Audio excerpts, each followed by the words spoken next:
Perkenalkan, saya Jaisi Yasmin. Selama 1 jam ke depan, saya sebagai host akan memandu acara Vicon hari ini. Hormat hadirin peserta siang sore hari yang bahagia ini. Alhamdulillah, puji syukur kita panjatkan karena berkatnya kita masih untuk bersama-sama ilmu dari para narasumber yang insya Allah luar biasa ini, meski harus dilaksanakan secara online. Semoga kita sehat selalu. Sebelumnya saya ucapkan selamat datang kepada seluruh peserta Vicon dan saya kasih partisipasinya dalam acara ini.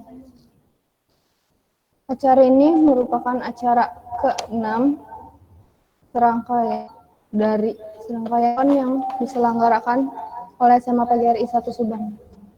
Vicon Series 6 mengusung tema waspada hujan pandemik, tingkatkan imunitas tubuh.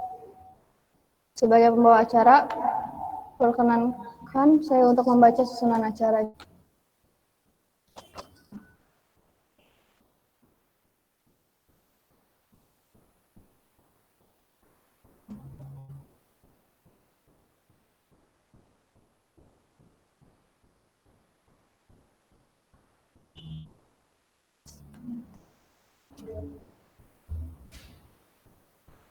Ya.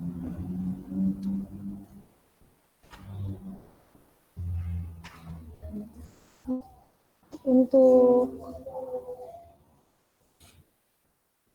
salah.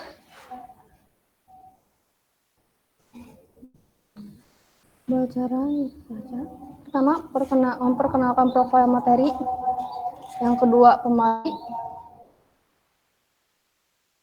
yang ketiga tanya jawab, dan yang terakhir ada penutup. Hadirin yang saya hormati, sebelum acara ini dimulai, presensi sudah diisi, sudah bisa diisi.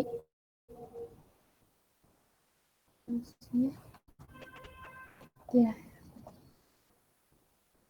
Kepada Ibu Moderator dan Ibu Pemateri, apakah sudah ada di?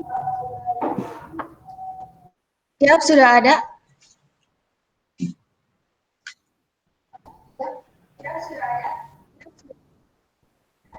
Ya, alhamdulillah sudah Siap.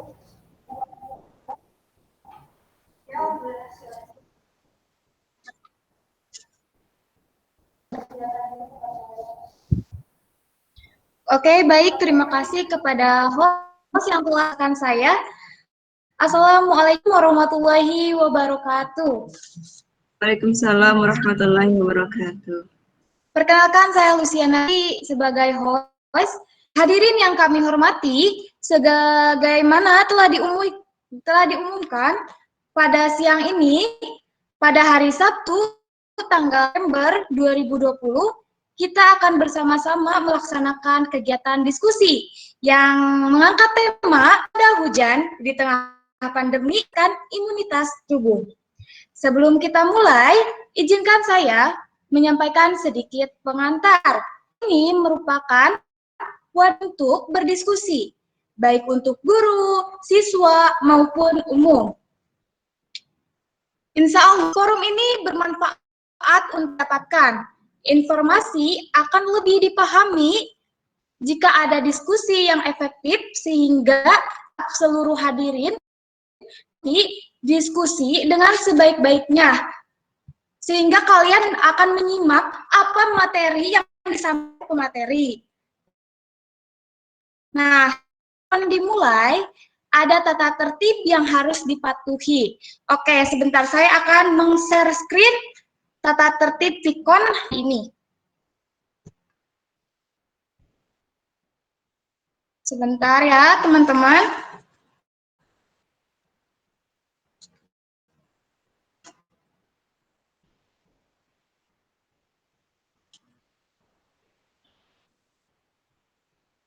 Apakah sudah ada?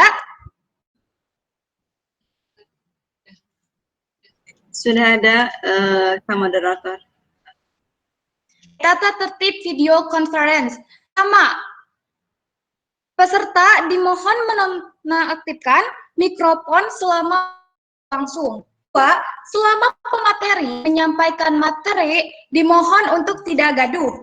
Yang ketiga, peserta akan diberikan kesempatan tanya kepada pemateri cara mengajukan izin bertanya di kolom chat.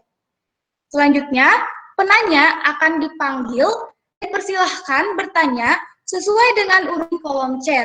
Dan yang terakhir, host berhak mengeluarkan peserta dari ruang pikon jika tidak mengikuti tata tertib. Nah, orang tak kenal maka tak sayang. Ya, saya akan memperkenalkan profil pemateri. Apakah sudah ada? Sudah ada. Baik, ini kurikulum vitae Ibu Ida Badah. Alamatnya ada di Jalan Maijen Sutoyo, Gang Pisang, nomor 16, Wesel, RT 59, RW 16, Karanganyar, Subang. Nah, di sini ada nomor HP-nya, kalian bisa catat supaya nanti di Q&A takut ada yang pertanyaan tidak terjawab, kalian bisa bertanya ke nomor HP ini, yaitu 082 216 50 059. Nah, di sini juga ada emailnya, yaitu idabadriah28@gmail.com. Nah, di sini ada tanggal lahirnya, yaitu lahir pada tanggal 20 Januari 1991. Nah, sudah jelas ya beragama Islam karena berfoto berhijab. Nah, pendidikan formalnya pada tahun 2014 lulusan Universitas Islam Negeri Bandung. Wow. Tahun 2009 lulusan Madrasah Aliyah Al-Husnah Cisalak.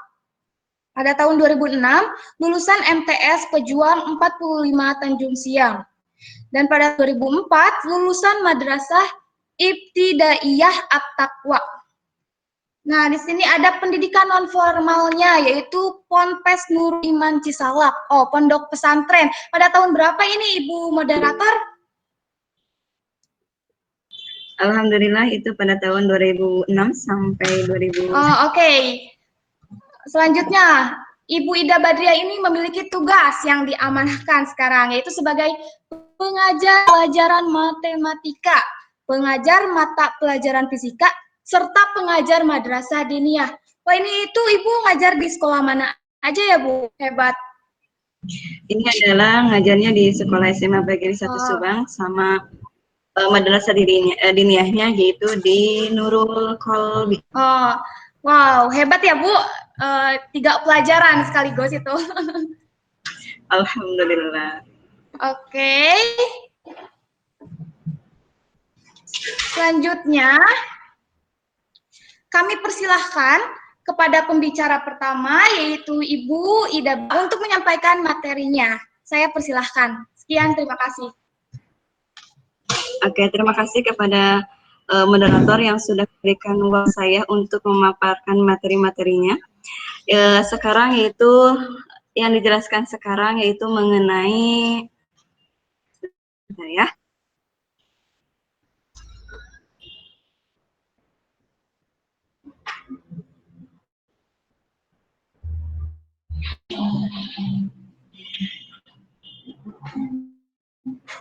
Ibu moderator.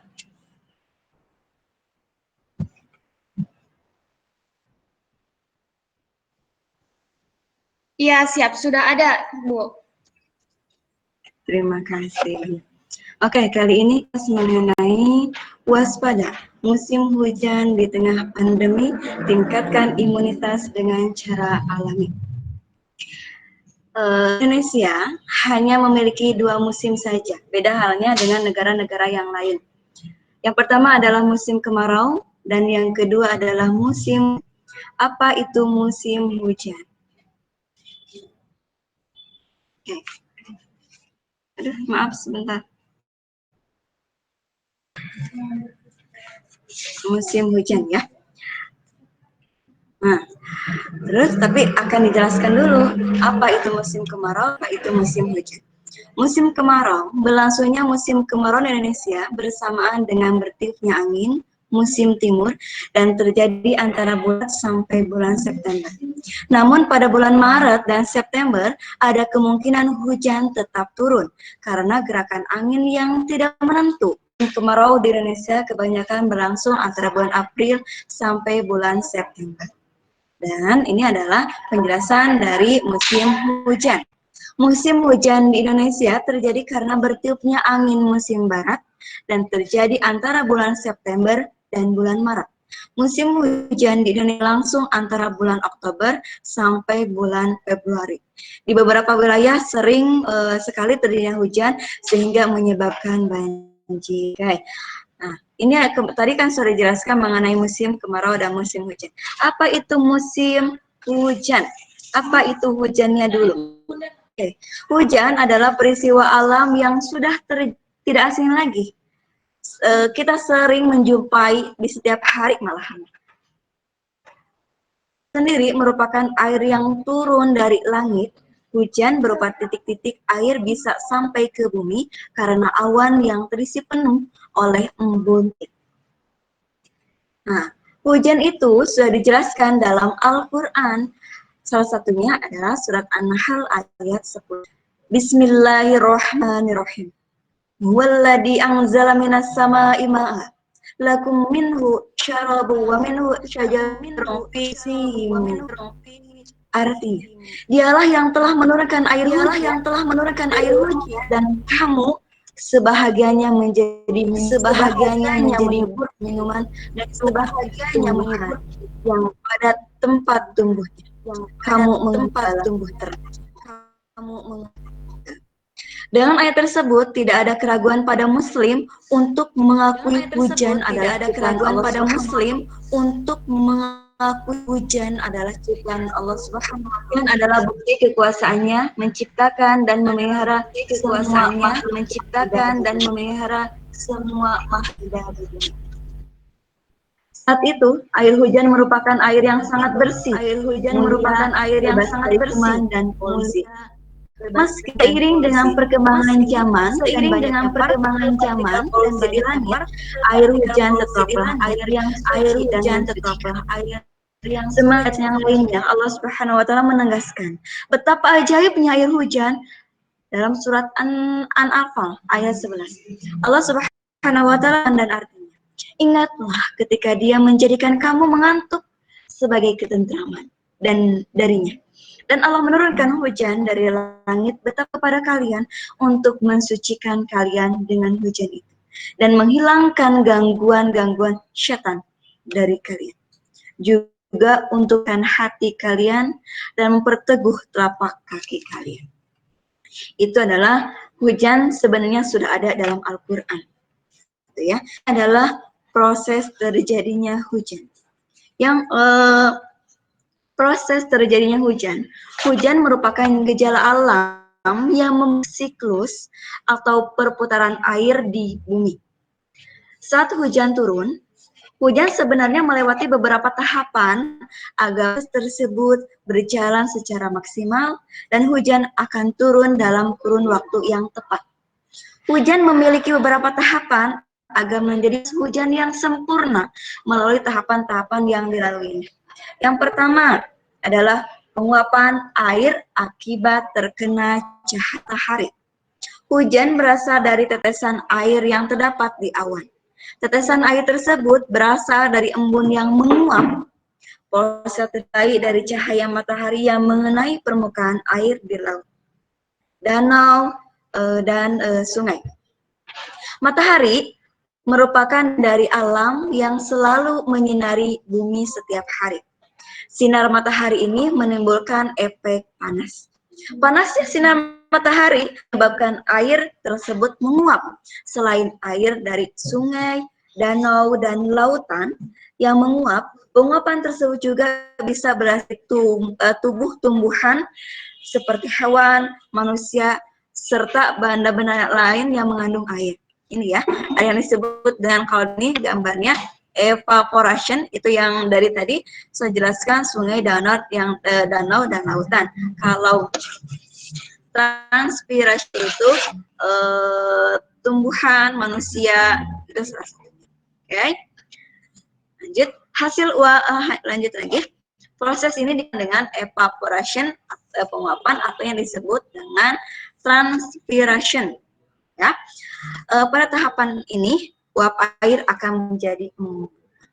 Dan selanjutnya yang kedua yaitu uap air menjadi padat dan terbentuklah awan.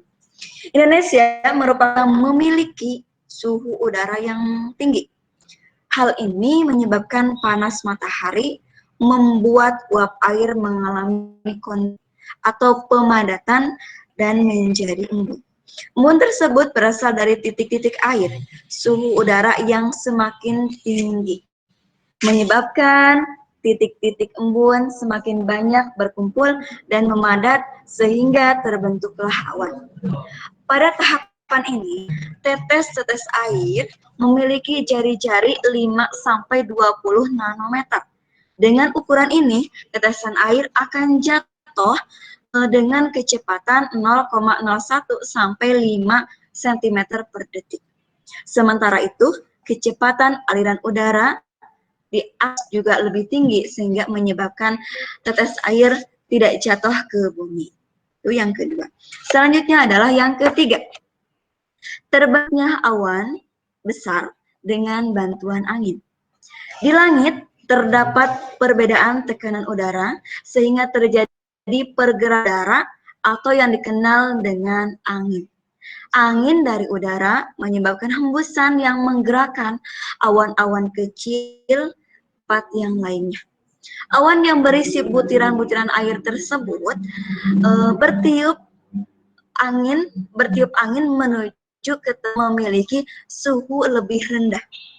Dan pergerakan angin ini memberikan pengaruh yang besar terhadap awan sehingga awan dapat menyatu dan selanjutnya membentuk awan yang berukuran lebih besar.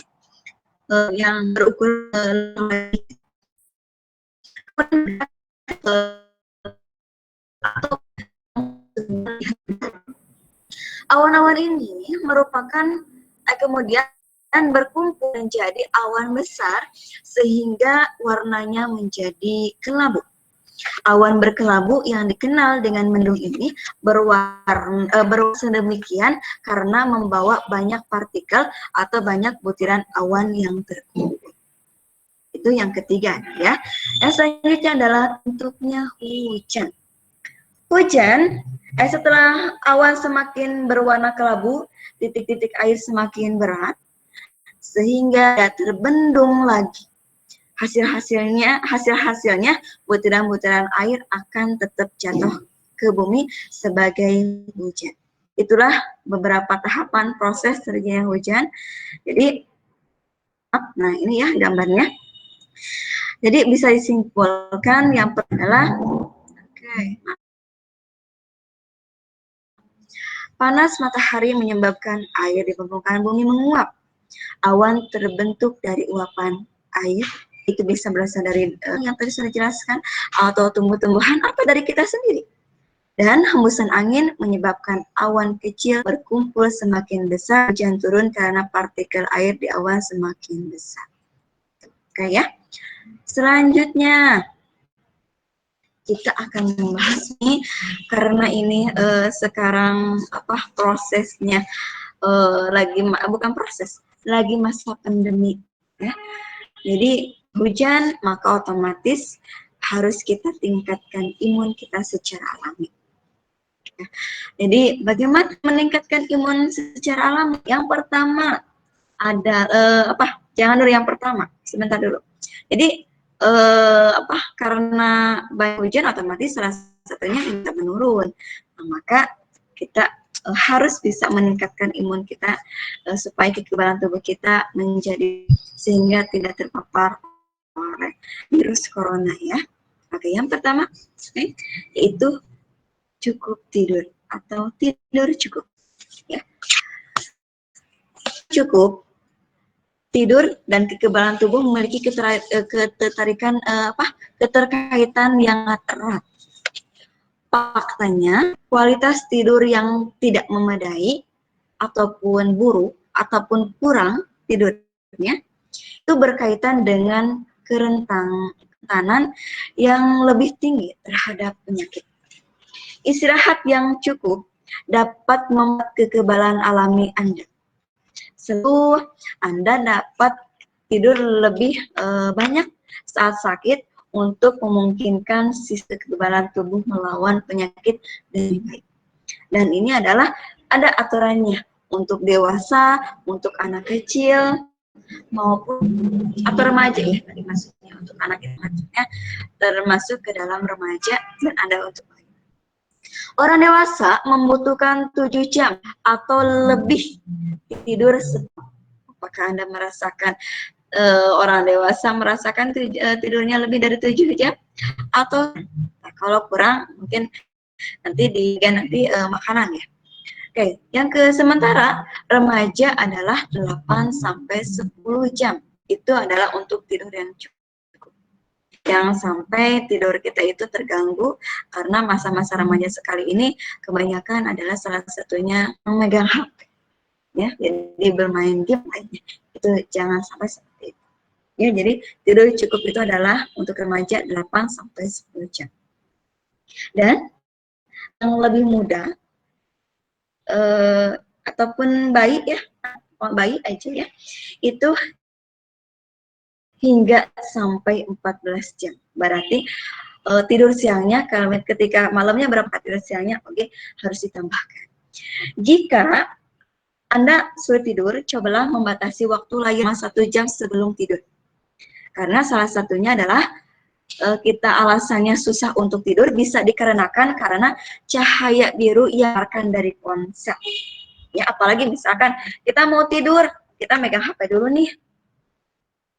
Terus kita susah untuk tidur karena salah satunya cahaya dari HP tersebut. Jadi sebelum tidur lebih baik tidak memegang HP atau menggunakan HP. Jadi kalau misalkan mau tidur, segeralah tidur. Selanjutnya adalah bisa dari televisi. Kalau kita nonton televisi, otomatis ada cahaya yang dikeluarkan dari televisi, itu susah sekali untuk.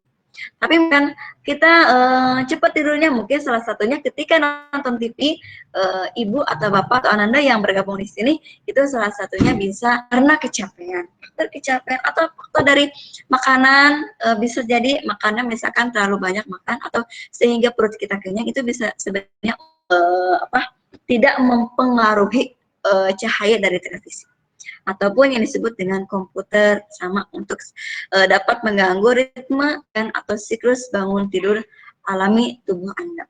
Atau misalkan susah tidur juga karena ada cahaya lampu. Maka Rasulullah juga mensunahkan ketika tidur itu adalah silakan jauhi api. Dalam arti api di sini adalah diantaranya adalah listrik dan listrik menimbulkan cahaya. Itu salah satu. Ya, jadi silakan untuk tidur yang teratur.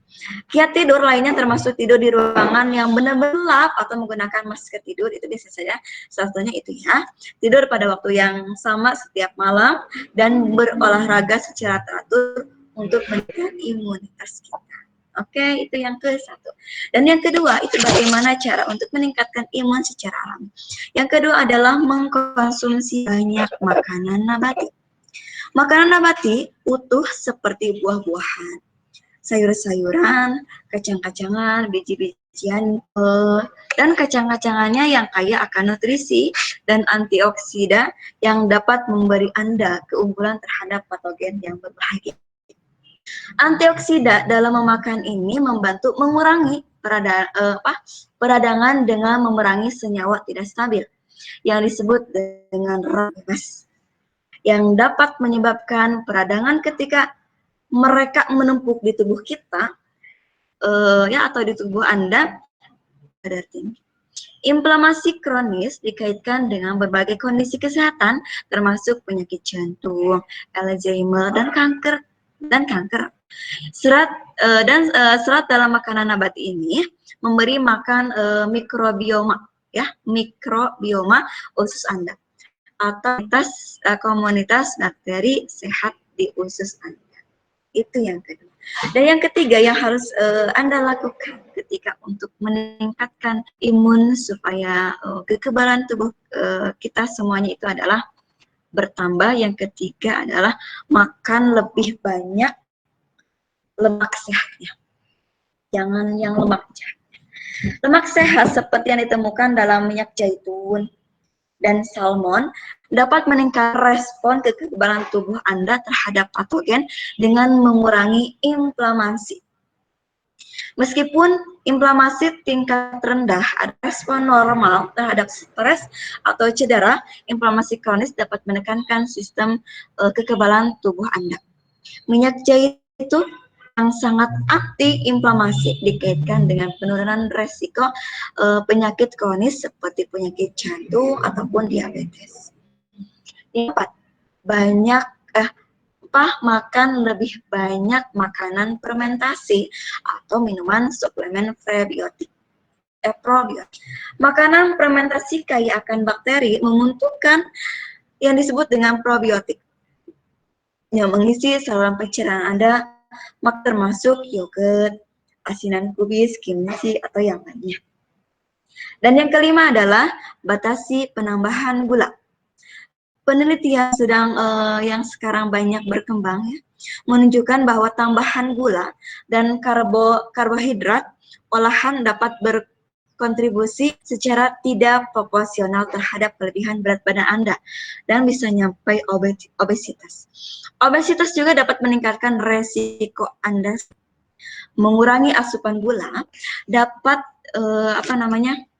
mengurangi inflamasi dan membantu penurunan berat badan hingga mengurangi resiko kondisi kesehatan kronis seperti diabetes dan penyakit jantung. Makanya berarti yang mau diet supaya tubuhnya langsing ala Korea mungkin ya, itu salah satunya adalah bisa untuk diet tidak terlalu menambahkan minuman dengan terlalu banyak gula ataupun makanan yang banyak gulanya. Mengingat bahwa obesitas atau diabetes dan penyakit itu semuanya itu dapat melemahkan sistem kekebalan tubuh Anda. Membatasi gula adalah bagian penting ya dari diet. Jadi atau bisa untuk menambahkan kekebalan tubuh. Anda harus berusaha membatasi asupan gula itu sehingga kurang dari 5% dari harian Anda. Itu biasanya kalau gula itu kalau kita makan itu dilihat dari ada kriterianya ataupun penjelasan dari setiap kemasannya. Ya sama dengan sekitar 2 sendok makan setiap hari gula untuk seseorang yang diet yaitu 2000 kalori. Dan yang selanjutnya adalah untuk imunitas secara alami, olahraga ringan. Apakah selama pandemi ini partisipan suka melakukan olahraga? Jadi wajibkan ya seharusnya atau diharuskan untuk olahraga ringan. Karena apa? Jadi meskipun olahraganya intensif yang berkepanjangan dapat menekan sistem kekebalan tubuh Anda, olahraga ringan ini dapat meningkatkannya sistem kekebalan tubuh. Ada studi yang menunjukkan bahkan satu sesi sedang dapat meningkatkan efektivitas vaksin pada organ dengan sistem kekebalan tubuh yang terganggu. Terlebih lagi, kalau kita teratur dan dapat mengurangi inflamasi dan membantu sel-sel kekebalan Anda beregenerasi secara teratur. Misalnya contoh nih, olahraga ringan diantaranya jalan cepat bisa, atau jalan santai tapi beberapa kilometer itu bisa. Terus sepeda stabil, apalagi sekarang lagi masa-masanya kita lagi masa pandemi itu orang-orang memiliki sepeda dan bersepeda bersama-sama. Yang penting tetap melakukan 3I.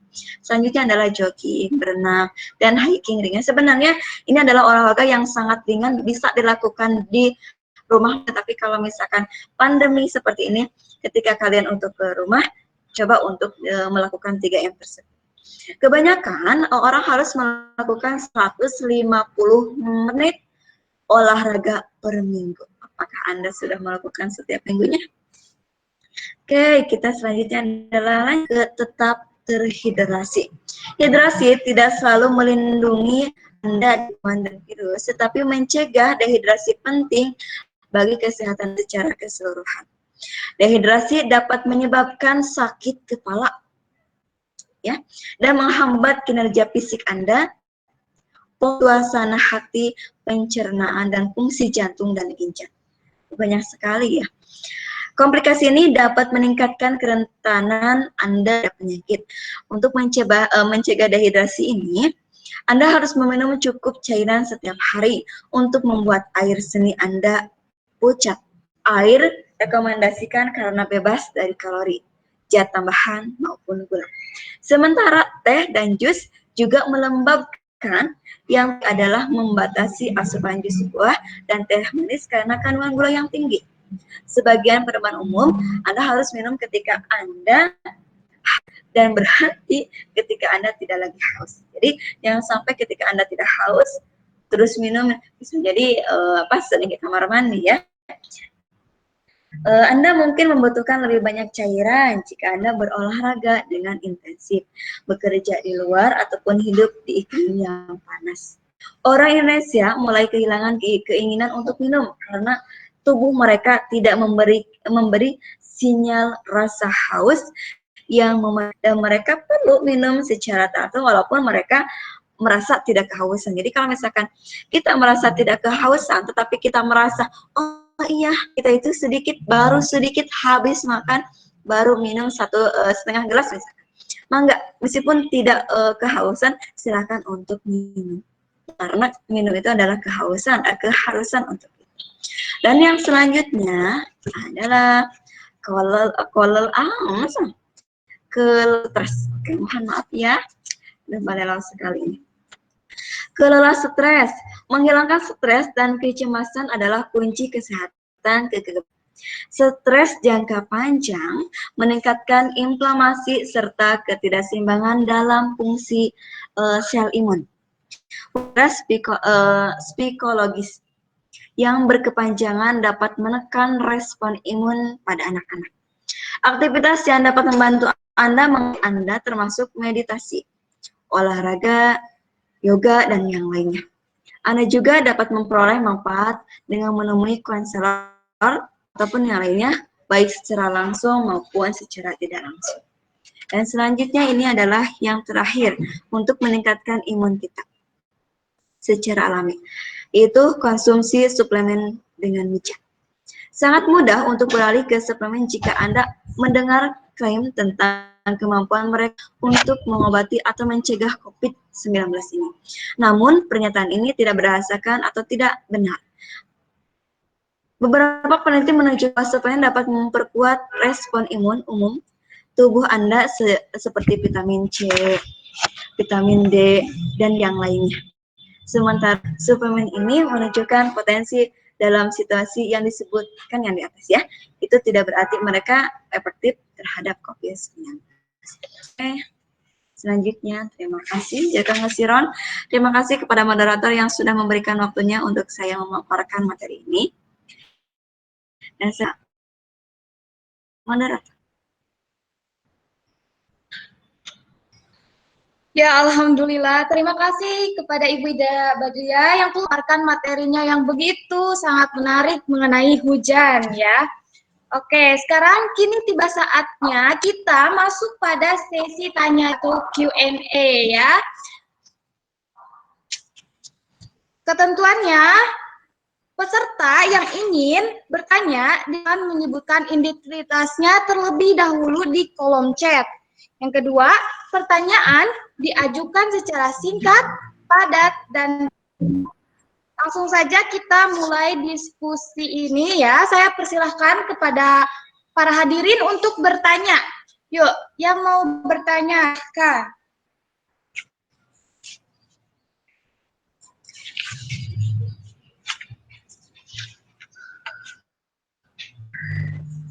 Yuk, yang mau bertanya silahkan dicatat di kolom chat, kirim. Oke.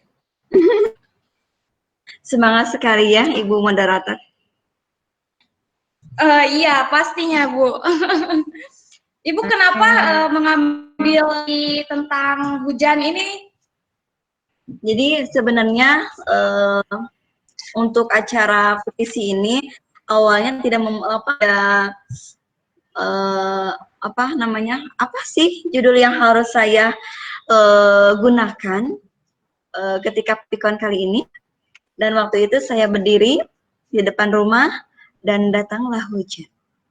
Otomatis, oh iya, saya akan menjelaskan tentang hujan, masa pandemi, dan bagaimana cara untuk kiat-kiat meningkatkan imunitas kita di saat pandemi dan musim hujan. Itu salah satunya. Jadi, otomatis saya mengambil materi itu. Secara spontan itu mengambil materi seperti itu. Jadi terinspirasi ketika hujan turun gitu ya, Ibu sedang berdiam diri lalu datanglah hujan. Iya, betul. Sebenarnya itu ya. Seperti itu ya. Jadi awalnya bingung yang harus dikasih itu apa, karena melihat dari beberapa materi sebelumnya sekolah-sekolah lain yang sudah mengumpulkan judul-judul atau tema-temanya untuk Vikon kali ini sudah, tapi oh ya saya mengambilnya tentang hujan saja dan meningkatkan imun kita supaya kita tetap sehat di masa pandemi, beraktivitas, tetap kita bisa melakukan kegiatan-kegiatan di rumah. Meskipun kita di rumah masing-masing, tapi tetap kegiatan pun kita tetap dirasakan. Jangan sampai kita di rumah kita sakit, kan nggak enak juga ya. Apalagi kalau misalkan kita berkumpul dengan keluarga semuanya, kita dalam keadaan sakit kan kurang enak. Kalau sehat nih dalam pandemi seperti ini, kita enak ketika kita makan bareng. Kita enak ketika kita mengobrol bersama-sama keluarga. Gitu tanya Ibu moderator. Oh iya, Ibu moderator. Ibu pemateri, nih bahas mengenai hujan nih. Kan di suatu desa atau daerah kan ada tuh yang kekeringan, nggak ada air nih. Lalu tibalah datang hujan, hujan. Nah, si air hujan itu bisa nggak kita konsumsi, dimasak menjadi air, atau enggak dipakai buat wudhu ataupun buat mandi. Nah, kalaupun itu bisa dipakai, itu ada efek sampingnya atau tidak? Nah, gitu. Oke. Tadi kan sudah dijelaskan ya, air itu dalam Al-Quran, hujan itu dalam Al-Quran sudah dijelaskan. Air hujan itu suci, mensucikan. Kalau kalian misalkan untuk berwudu, itu suci, boleh, nggak apa-apa, ya. Tetapi sekarang ini radikal bebas, ya, dari mulai polusi dan yang lainnya, sehingga air hujan itu ketika kita minum itu kurang bagus. Tetapi kalau untuk wudhu itu suci, nggak apa-apa. Tetap kita sah melakukan wudhu dan kita sah melakukan sholat, karena salah satunya adalah ketika kita sholat wudhunya itu yang harus benar. Jadi tetap suci.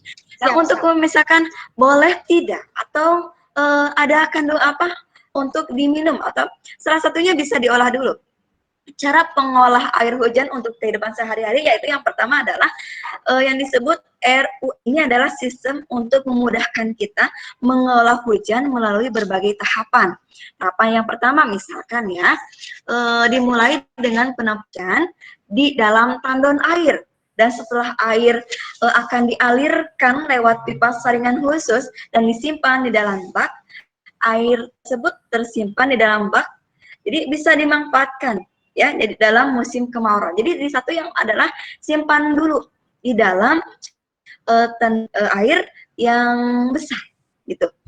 Dalam pipanya terdapat 6 jenis filter sehingga air mengalir melalui pipa RUS ini sudah aman dan bisa untuk dikonsumsi.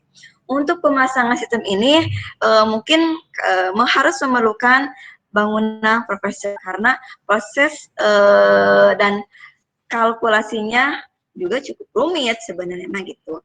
Terus yang kedua adalah serapan hujan teknik biopori. Ini misalkan tahun 2020 ya, beberapa daerah di Jabodetabek disambut dengan banjir bandang. Nah, untuk bencana yang sama, sebentar ya, untuk menghindari bencana yang sama, kita harus mengerti biopori yang dapat mengolah air hujan untuk menyuburkan tanah dengan menggunakan teknik biopori. Selain untuk menyuburkan tanah, teknik ini juga dapat melindungi rumah kamu dari bencana banjir loh. Lubang biopori digaris sedalam 10 sampai 97 cm. Dengan diameter lubangnya adalah sebesar 10 hingga 20 cm. Dan setelah selesai digali lubang biofori dengan sampah organik tersebut berperan sebagai makanan makhluk hidup yang hidup di dalam tanah seperti cacing, sumber tanah yang lainnya. Itu kamu bisa membuat lubang biofori, tapi pastikan lokasi tanahnya stabil dan dapat menampung air dalam tas yang banyak. Tapi kalau misalkan kita harus mungkin ada pakar ahlinya. Jadi biar lebih jelas dan itu bisa digunakan dengan sebaik mungkin. Nah, yang ketiga, bak penampungan air hujan. Ini nih proses paling mengelola air hasil hujan yang terus-menerus turun seperti belakangan ini. Kamu hanya memerlukan bak penampung air yang kamu tempatkan di sisi maupun di depan rumah. Jadi hasil penampungan ini bisa kamu gunakan untuk keperluan ringan seperti misalkan menyiram tanaman, mobil. Tapi kalau misalkan untuk makan juga atau minum itu makanya tadi kurang baik. Jadi kembali lagi kepada ada bebas. Mungkin gitu, Ibu moderator jawabannya. Ya, siap-siap. Terima kasih infonya, Bu pemateri. Ini peserta, ada pertanyaan enggak? Yuk, mari bertanya dan berdiskusi. Ada nih dari Teh Anissa Herdianti. Assalamualaikum, izin memperkenalkan diri. Nama saya Anissa Herdianti dari Setia Suta-Atmaja, Subang. Izin bertanya mengenai tidur yang cukup. Saya pribadi sering tidur larut, bisa dihitung 4 tidur. Awal kebiasaan tidur itu berawal dari sering mengerjakan tugas. Akhirnya kebiasaan. Jadi kalau ada tugas ataupun nggak ada tugas, tidur larut. Nah, bagaimana Bu mengatasi kebiasaan buruk itu? Terima kasih. Jadi mengatasi kebiasaan buruk tidur begadang gitu gimana Bu? Terima kasih kepada Anissa Herdianti yang sudah memberikan pertanyaannya. Sebenarnya ini adalah yang dialami ketika saya menjadi mahasiswa. Jadi karena kebiasaan mengerjakan tugas sampai malam, dan saya itu adalah tipikal orang yang tidak bisa mengerjakan tugas banyak orang, gaduh maupun sering. Jadi kalau misalkan tugas itu dikerjakan itu biasanya malam hari. Karena apa? Waktunya sepi ya, di masa-masa orang tidur kita mengerjakan. Nah, karena menjadikan suatu kebiasaan mengerjakan tugas malam hari dan kita tidurnya pun suka larut malam sampai jam 4 jam waktu tidur, biasanya seperti itu. Cara mengatasinya karena sudah sesuai dengan kebiasaan juga. Nah, itu harus dimulai dengan diri kita. Oh iya, karena kemarin kita kurang tidur nih. Hari ini atau malam ini saya tidur harus lebih awal. Berarti salah satunya adalah jadikan jadwal tidurnya itu lebih awal. Misalkan jam 8 sudah tidur. Jadi terus sebelum tidur, tadi sudah dijelaskan, tidak boleh HP, menonton TV maupun yang lainnya, dan pastikan perut kita kenyang, ya. Mungkin itu jawabannya dari Teh Anissa Herdianti. Terima kasih Ibu pemateri yang telah menjawab pertanyaan dari Teh Anissa ya. Nah, selanjutnya ada dari Teh JC Alpa. Perkenalkan. Oh, bukan, dari Mutia. Izin bertanya, apa saja jenis air hujan? Oke. Jenis air hujan, bawah hujan yang terjadi di berbagai belahan dunia dalam kurun waktu tertentu itu bisa menimbulkan macam hujan. Yang pertama adalah hujan frontal. Hujan ini adalah merupakan hujan yang dimulai dari udara hangat jadi lebih ringan. Udara hangat tersebut berada di atas udara yang suhunya lebih dingin. Tempat bertemunya kedua massa tersebut dengan sebutan front ya. Selanjutnya udara udara dingin akan mengangkat udara dengan suhu lebih hangat, dan udara yang lebih hangat tadi akan terangkat. udara yang terangkat akan mengembang kemudian mendingin. Maka pada proses pendinginan ini terjadi titik-titik air ataupun awan. Itu yang pertama adalah hujan frontal adalah hujan konveksi atau yang disebut dengan hujan genital. Ya, biasanya terjadi di siang hari dan ini terjadi saat udara panas yang memuncak saat siang hari dengan paparan cahaya matahari yang sangat cerah. Permukaan bumi akan mengalami yang tinggi sehingga menyebabkan udara mengalami penguapan dan mengembang bersama uap-uap air kemudian naik ke atas dengan proses yang cepat dengan hujan konveksi. Dan yang ketiga adalah hujan orografis. Hujan ini merupakan jenis hujan yang sering terjadi di permukaan tinggi. Hujan ini karena udara yang memiliki kandungan air ditiup angin untuk mendaki pegunungan dan melereng menuju permukaan yang lebih tinggi. Hal ini menyebabkan udara mengalami pendinginan dan terjadi penggunaan yang sering dikenal dengan si. Dari proses kondensasi ini terbentuk titik-titik air yang menjadi awan. Nah, jadi kondensasi ini, takutnya ada yang belum tahu ya, wujud benda ke wujud yang lebih padat, seperti gas menjadi cairan. Nah, selanjutnya adalah hujan buatan. Ini sering kita mendengar ya, hujan buatan otomatis pasti yang disebut dengan hujan yang dibuat oleh manusia. Nah, proses tersebut telah dirancang sedemikian oleh BMKG sehingga hujan buatan bisa terjadi dengan menaburkan bahan kimia bernama argenitium iodida atau yang disebut dengan material pendingin. Maka itu adalah yang disebut dengan hujan buatan. Itu mungkin pemaparan dari yang disebutkan apa jenis air hujan. Apa jenis air betul ya? Ya, siap. Terima kasih kepada Ibu pemateri yang telah menjawab pertanyaannya dengan sangat luar biasa. Nah, oke, selanjutnya ada pertanyaan dari Teleni Anggraeni. Izin mau bertanya, manfaat hujan bagi kesehatan apa aja katanya gitu, Bu? Oke. Manfaat dari kesehatan, ya manfaat hujan bagi kesehatan itu sangat bermanfaat. Kan tadi sudah dijelaskan dalam Al-Quran ya, ada hujan itu ada kaitannya, ada dicantumkan dalam Al-Quran. Otomatis ada manfaatnya. Karena hujan itu adalah rahmat dari Allah Subhanahu wa Ta'ala. Ya, dan itu bukan suatu yang harus kita jauhi. Dan maka ada manfaatnya bagi manusia, bagi kesehatan kita juga.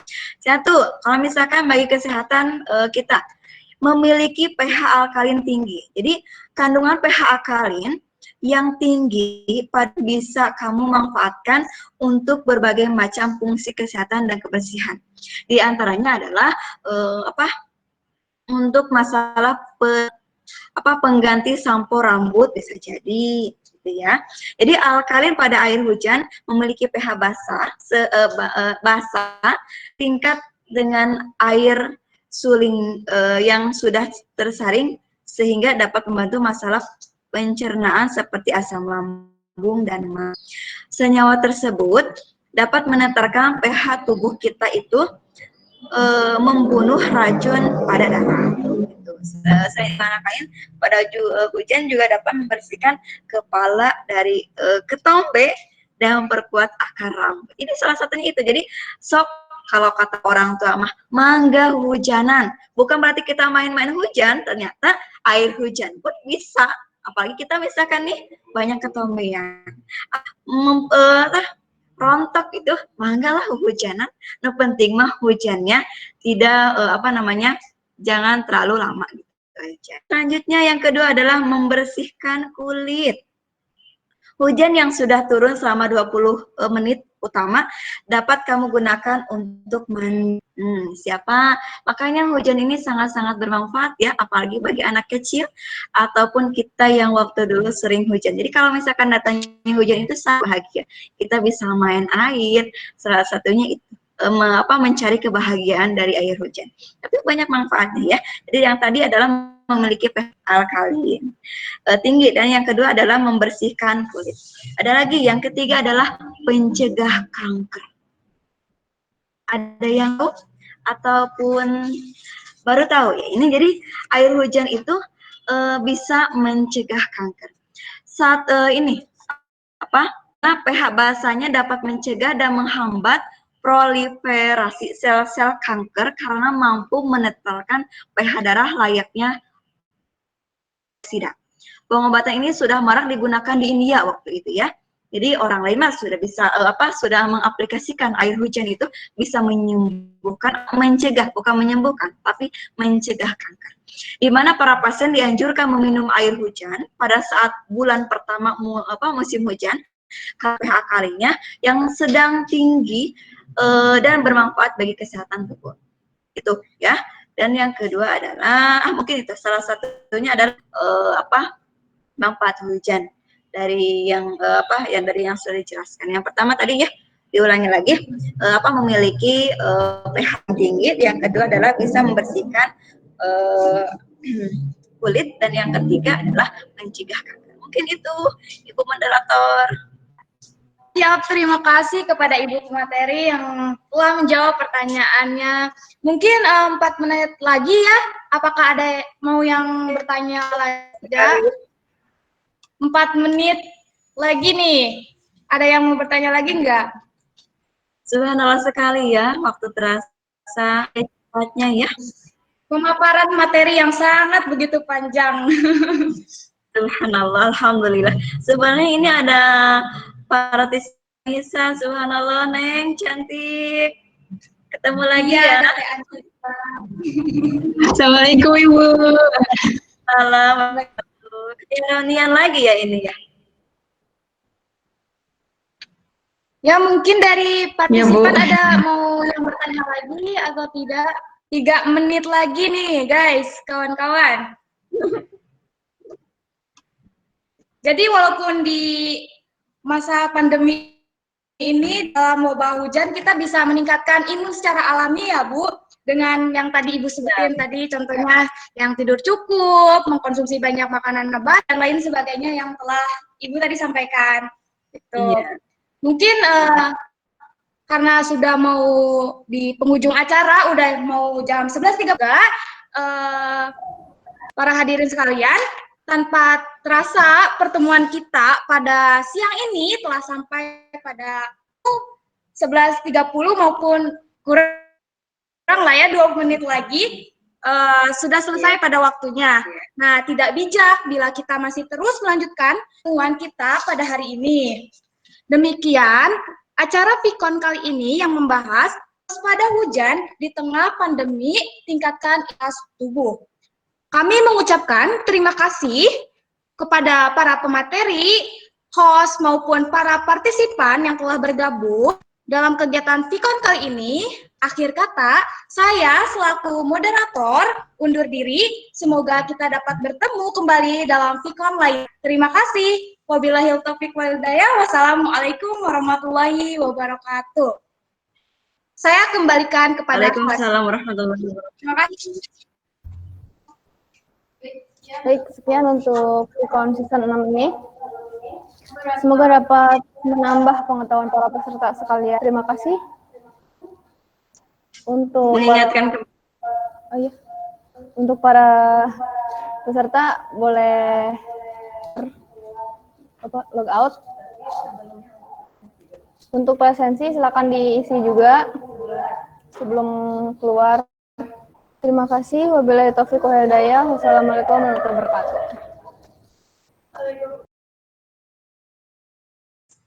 Waalaikumsalam warahmatullahi wabarakatuh. Terima kasih semuanya yang telah bergabung.